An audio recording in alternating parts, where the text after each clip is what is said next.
પ્રિય મિત્ર, આપણે ગત સ્તવન કાર્યક્રમમાં જોઈ ગયા એ પ્રમાણે કોરિન્થીયોને પ્રથમ પત્રના 8મા અધ્યાયમાં પ્રેષિત પાઉલે મૂર્તિઓને ચઢાવેલો ખોરાક ખાવાની બાબતમાં વિશ્વાસીની સ્વતંત્રતાના ઉપયોગ વિશે ચર્ચા કરી હતી, બરાબર ને?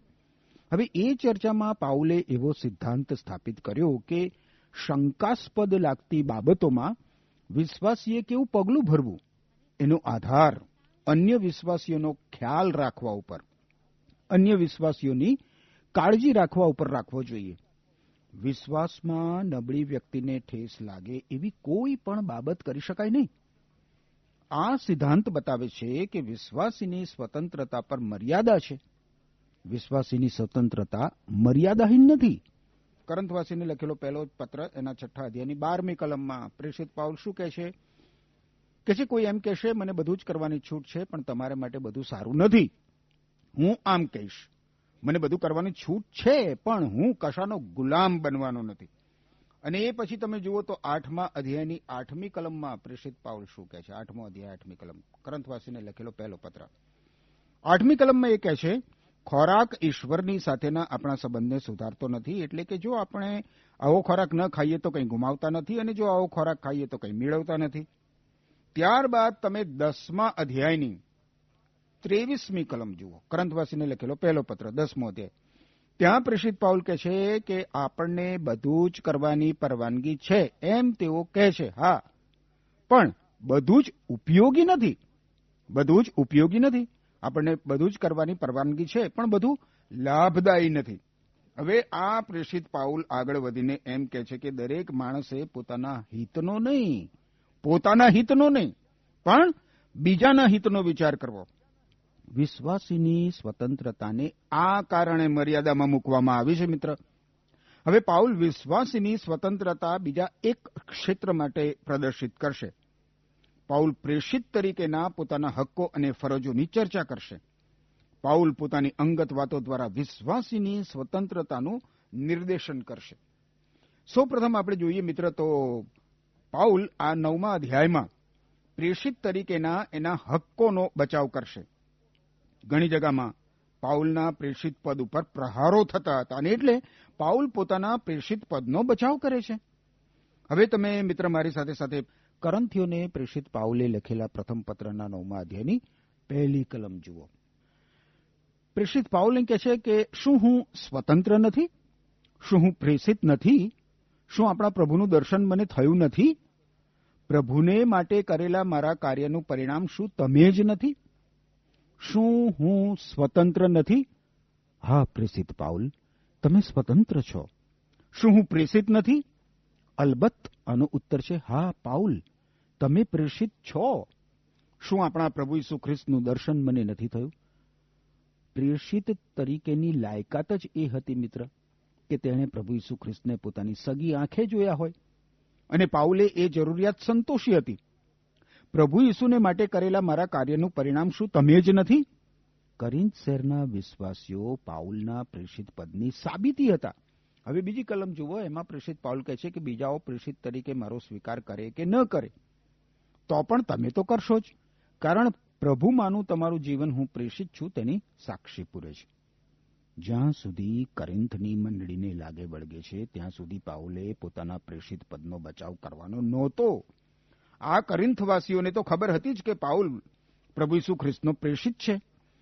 હવે પ્રેષિત પાઉલ આગળ 3જી અને 4થી કલમમાં કહે છે કે લોકો મારી ટીકા કરે છે, ત્યારે હું આ રીતે મારો બચાવ કરું છું.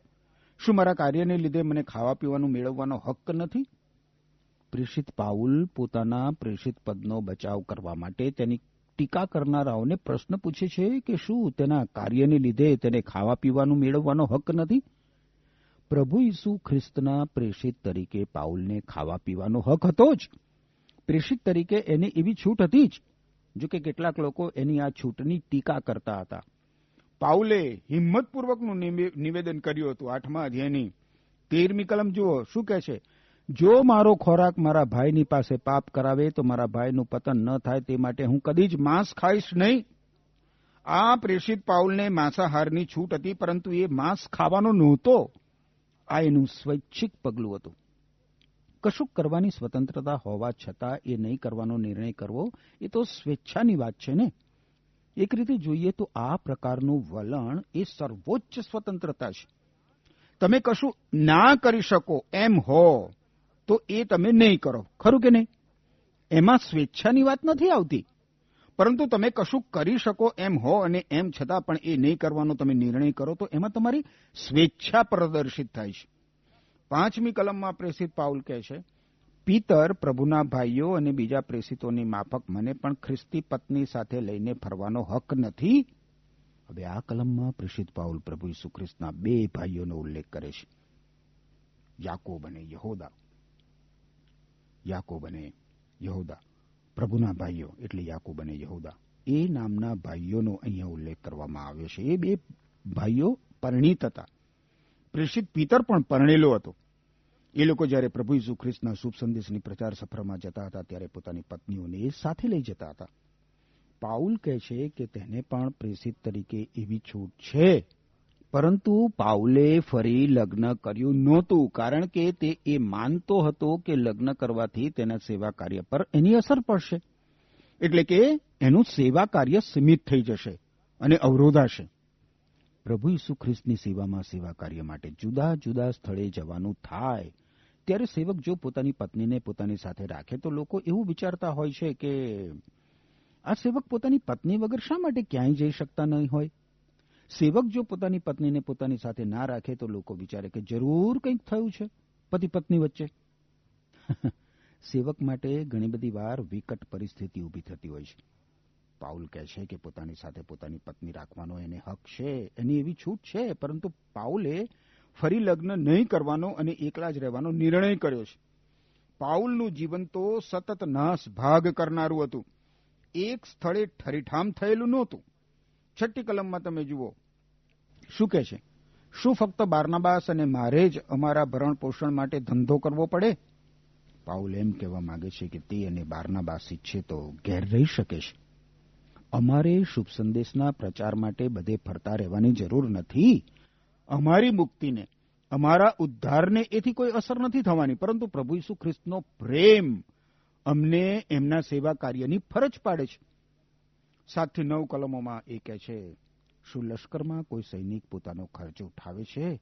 શું કોઈ ખેડૂત પોતાની દ્રાક્ષાવાડીમાંથી દ્રાક્ષ નહીં ખાય? ભરવાડ પોતાના ઘેટાનું દૂધ નહીં પીવે? આ તો રોજિંદા જીવનના ઉદાહરણો છે અને નિયમશાસ્ત્રમાં પણ આ જ વાત લખવામાં આવી છે. મોશેના નિયમશાસ્ત્રમાં આપણે વાંચીએ છીએ, બળદ અનાજ છૂટું પાડવાનું કામ કરતો હોય ત્યારે તેના મોં પર જાળી બાંધવી નહીં.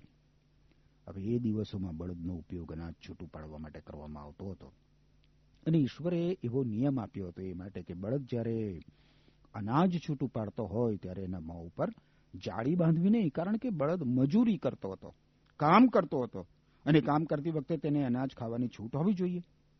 ઈશ્વરે બળદની એ રીતે કાળજી લીધી. ઈશ્વરે એવો નિયમ બનાવ્યો. હવે આ નિયમનું પ્રભુ ઈસુ ખ્રિસ્તના સેવકને એવું લાગુકરણ કરવામાં આવ્યું છે કે સેવક જ્યારે પ્રભુ ઈસુ ખ્રિસ્તનું સેવા કાર્ય કરતો હોય ત્યારે એના મોં પર જાળી બાંધવાની નથી. સેવકને એના સેવા કાર્ય માટે મહેનતાણું મળવું જોઈએ, એનું ભરણ પોષણ તો થવું જોઈએ ને, એનું ગુજરાન લોકોએ ચલાવવું જોઈએ. હવે આ કલમોમાં ઈશ્વરે ઠરાવેલા નિયમને પ્રભુ ઈસુ ખ્રિસ્તના સેવકના હકમાં લાગુ પાડવામાં આવ્યો છે. એ તમે જોઈ શકો છો. ઈશ્વર માત્ર બળદની જ કાળજી લેતા નથી મિત્ર, ઈશ્વર પ્રભુ ઈસુ ખ્રિસ્તના સેવકની પણ કાળજી લે છે. પાઉલ એમ કહેવા માંગે છે કે જ્યારે તે લોકોને ઈશ્વરના વચનો રૂપી આત્મિક ખોરાકથી તૃપ્ત કરે છે ત્યારે એને લોકો પાસેથી પોતાનો ભૌતિક ખોરાક મેળવવાનો હક છે. હવે તમે જુઓ 10મી અને 11મી કલમમાં પ્રેષિત પાઉલ આગળ દલીલ કરે છે કે શું ઈશ્વર બળદની ચિંતા રાખીને આ કહે છે? શું ઈશ્વર બળદની ચિંતા રાખીને આ કહે છે? શું ઈશ્વર ફક્ત આપણે વિશે જ ચિંતા રાખીને વાત નથી કહેતા? હકીકતમાં એ તો આપણે માટે જ લખવામાં આવ્યું છે, કારણ થનાર પાકમાંથી પોતાનો હિસ્સો મળશે એવી આશાથી ખેડનારે અને કાપનારે કાર્ય કરવું જોઈએ. અમે તમારામાં આત્મિક શિક્ષણ વાવ્યું છે, તેથી જો અમે તમારી પાસેથી ભૌતિક લાભની અપેક્ષા રાખીએ તો શું એ વધારે પડતું છે? પાઉલ આ વાત ફરીથી ગલાતીઓને લખેલા પત્રમાં પણ ઉચ્ચારે છે મિત્ર. જો પ્રભુ ઈસુ ખ્રિસ્તના સેવકોએ લોકોને આત્મિક આશીષો આપ્યા હોય તો લોકોએ પ્રભુ ઈસુ ખ્રિસ્તના સેવકો સાથે પોતાના ભૌતિક આશીષો, ભૌતિક સંપત્તિ વહેંચવા જોઈએ. તમને જ્યાંથી આશીર્વાદ મળતા હોય તે જગાને તમારે આર્થિક ટેકો કરવો જ જોઈએ. ખેર 12મી કલમ જુઓ. જો બીજાઓ તમારી પાસેથી એ બાબતોની આશા રાખે તો અમને તેથી વિશેષ મેળવવાનો હક્ક નથી? પ્રેષિત પાઉલ આ પ્રમાણે પ્રશ્ન પૂછે છે મિત્ર. પાઉલને તેના સેવા કાર્ય માટે આર્થિક ટેકો મેળવવાનો હક છે, અને એમ છતાં પાઉલ પ્રભુ ઈસુ ખ્રિસ્તનો શુભ સંદેશ અવરોધાય એવું તો કશું જ માગતો નથી, એવું કશું જ કરવા માગતો નથી. અને આ કારણે પાઉલ કોઈ ધર્મદાન ઉઘરાવતો નથી, પરંતુ પોતા માટે અને પોતાના સેવા કાર્ય માટે એ તંબુ વણીને આર્થિક ટેકો ઉભો કરે છે. પ્રેષિત પાઉલ પોતાના માટે અને પોતાના સેવા કાર્ય માટે મહેનત કરે છે, મજૂરી કરે છે. હવે જુઓ 13મી કલમમાં પ્રેષિત પાઉલ શું કહે છે? કરંથવાસીને લખેલો પહેલો પત્ર 9મો અધ્યાય અને 13મી કલમ. તમને ખબર છે કે મંદિરમાં કામ કરનાર માણસોને મંદિરમાંથી ખોરાક મળે છે, અને વેદી પર બલિદાન ચઢાવનારને અર્પણમાંથી ભાગ મળે છે. ઈશ્વરની પદ્ધતિ આ છે મિત્ર. 14મી કલમમાં એ કહે છે કે એ જ પ્રમાણે શુભ સંદેશ પ્રગટ કરનારાઓ પણ તેમાંથી જ જીવન નિર્વાહ ચલાવે એવું ઈશ્વરે ઠરાવ્યું છે. પ્રભુ ઈસુ ખ્રિસ્તના સેવક દ્વારા જે લોકોને આત્મિક આશીષો મળતા હોય એ લોકો પાસેથી સેવક પોતાનું ભરણ પોષણ મેળવે, આર્થિક ટેકો મેળવે, એમાં કંઈ જ ખોટું નથી. મારો તો એ અનુભવ છે મિત્ર કે લોકોને જ્યાંથી આત્મિક આશીષો મળે છે એ ધર્મ સેવાને મહદ અંશે તેઓ આર્થિક ટેકો કરે જ છે, આનંદ સહિત કરે છે.